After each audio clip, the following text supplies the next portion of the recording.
Some satire, Saturday Night Live style. And as we all know, President Obama was nominated for the Nobel Peace Prize only 1 week after taking office as a president, and he subsequently won. Logic would have it that if George W. Bush had stayed in office 1 more week, he too would have won the Nobel Peace Prize. Here is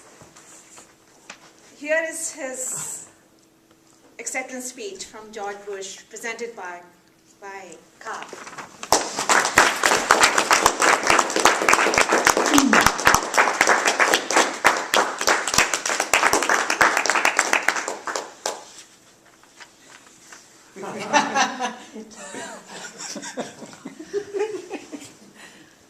Hello, America.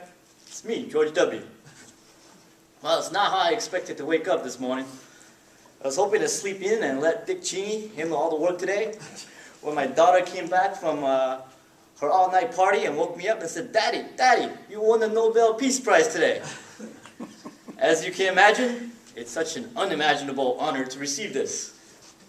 I am both surprised and deeply humbled by this honor. I am surprised that it took the Nobel Committee so long to recognize the accomplishments of this administration.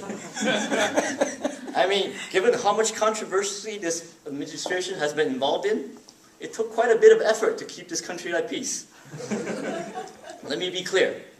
I do view this as a recognition of my own accomplishments and as affirmation of the American leadership on behalf of American aspirations held by people all over the world. Now, a lot happened during my administration, starting with the election back in 2000. As you remember, it wasn't exactly a walk in the picnic. Then, there was 9/11. Our country was attacked on September the 11th. But I didn't get all mad after hearing what happened. In fact, I kept peace for a whole 7 minutes. Kept listening to the story of the pet goat at the elementary school and thinking, peace. There's an old saying back in Tennessee, I know it's in Texas, you fool me once, shame on you. Well, the point is, if you fool me, you can't fool me again. I came up with the Patriot Act.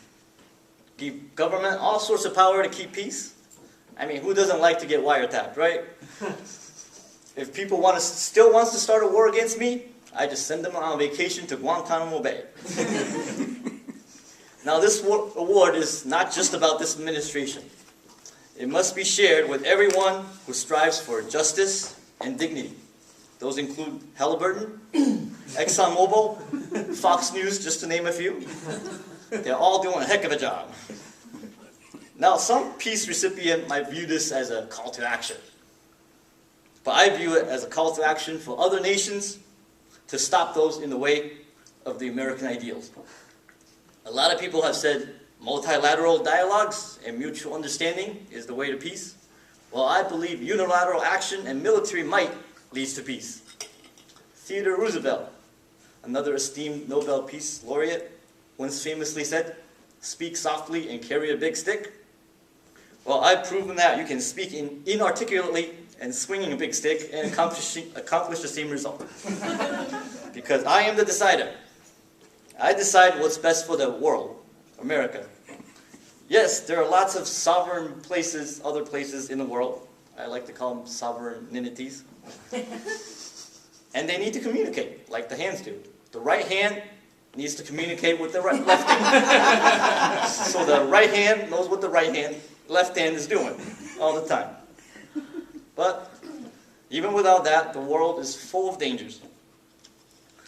All of our enemies are still trying to spread violence, and they use violence as a tool to spread violence. These are extreme group of folks, and they hate us for our freedom. Our enemies are smart and resourceful, and so are we. They're always looking for new ways to attack this country, and so are we. We cannot tolerate a world in which nuclear weapons spread to more nations, in which the terrors of a nuclear holocaust endangers more people. That's why my administration has taken concrete steps to pursue a world without nuclear weapons. We must preemptively eliminate all nuclear weapons and WMDs, especially those fictitious ones in Iraq. And we cannot accept climate change. I know Al Gore won this prize last year for bringing peace to the environment, or something like that.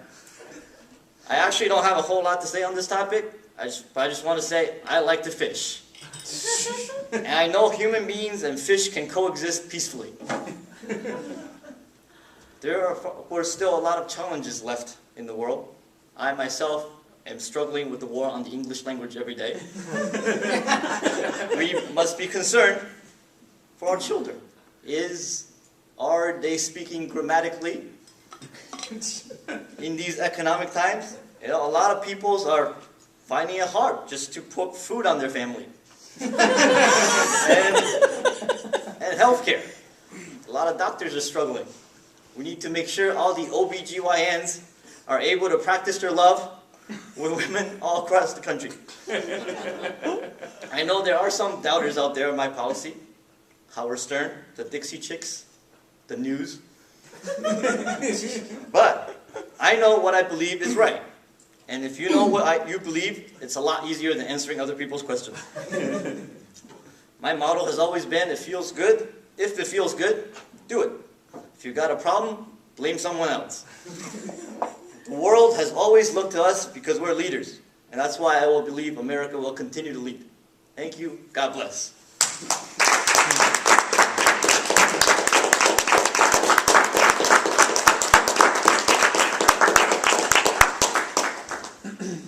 Our second speaker today is Moinul. Moinul will be evaluated by Pat.